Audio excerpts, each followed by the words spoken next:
아침을 여는 뉴스7 8월 26일 오늘의 주요 소식입니다. 국내 보톡스 1위 기업 휴젤이 GS그룹에 매각됐습니다. GS는 휴젤이 최대 주주인 베인캐피털이 보유한 휴젤 지분 46.9%를 약 1조 7,240억 원에 인수하기 위해 싱가포르 펀드인 CBC그룹이 주도하는 컨소시엄에 참여, 주식양수도 계약을 체결했습니다. 휴젤은 지난해 10월에는 국산 보툴리눔 톡신 제제 기업 중 처음으로 중국 국가약품감독관리국에서 보툴리눔 톡신 제제인 레티보의 판매 허가를 받는 등 중국 시장 공략에 나섰습니다.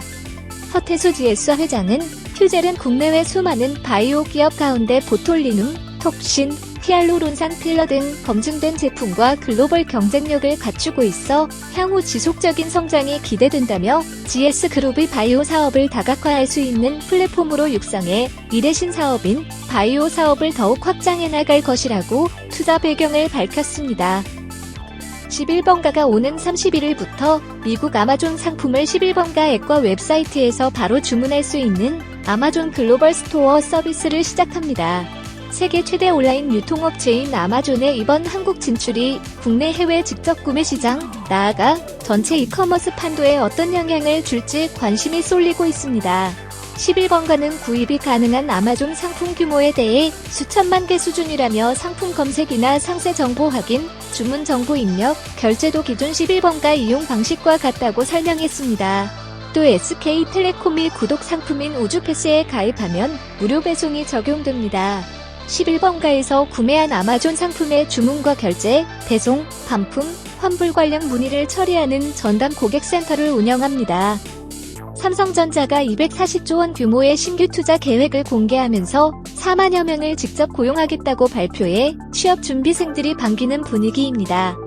삼성전자의 추가 고용 계획은 통상적인 연간 채용 규모에 맞춰 약 3만 명, 첨단 산업 위주로 1만 명가량을 더 채용한다는 것인데 부문별 채용 비율은 공개하지 않았습니다. 반도체, AI, 바이오 산업 등 신규 투자 계획이 나온 만큼 해당 분야에서 채용이 늘어날 수 있다는 기대를 키우고 있습니다. 주요 그룹 중 삼성은 유일하게 공채 제도를 유지하겠다는 계획도 밝혔습니다. 토스 운영사 비바 리퍼블리카가 신규 본인 확인기관으로 지정됐습니다. 토스와 함께 동일 심사대에 오른 KB 국민은행은 일부 부적합 항목이 나와 탈락했습니다. 25일 방송통신위원회는 제36차 전체회의를 열고 비바 리퍼블리카 국민은행을 대상으로 한 본인 확인기관 심사를 진행해 이 같은 결정을 내렸습니다. 앞서 외부 전문가로 구성된 심사위원회가 92개 항목을 심사한 결과 비바 리퍼블리카는 부적합 항목이 없었습니다.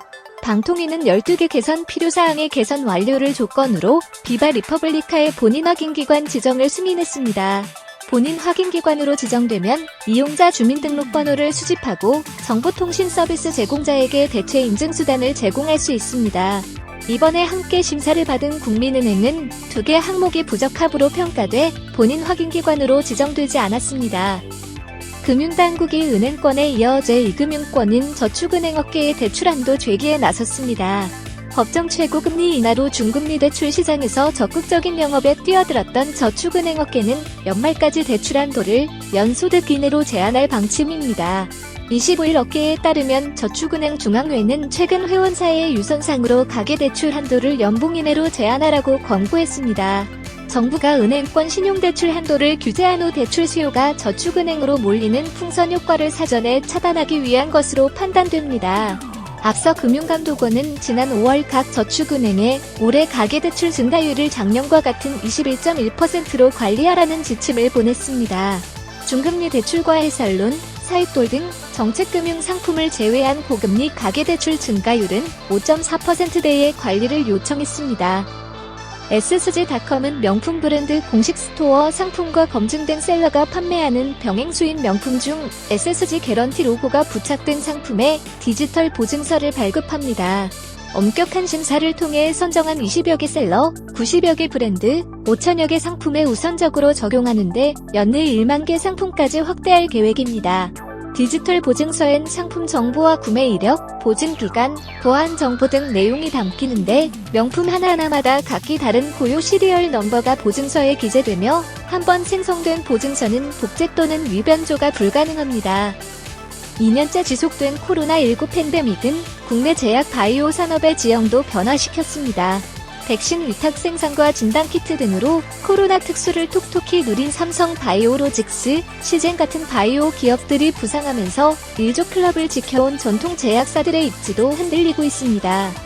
일조 클럽 내 11개 업체들의 올해 상반기 매출을 확인한 결과 지시 녹십자, 광동제약 등은 거의 변동이 없었지만 삼성 바이오로직스, 시젠 등은 전년 동기 대비 매출이 최대 80% 이상 급등한 것으로 나타났습니다.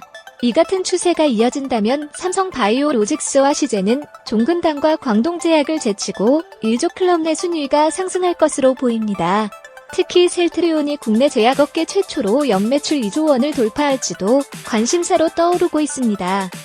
기사와 관련한 더 자세한 내용은 데일리 동방 홈페이지에서 확인할 수 있습니다.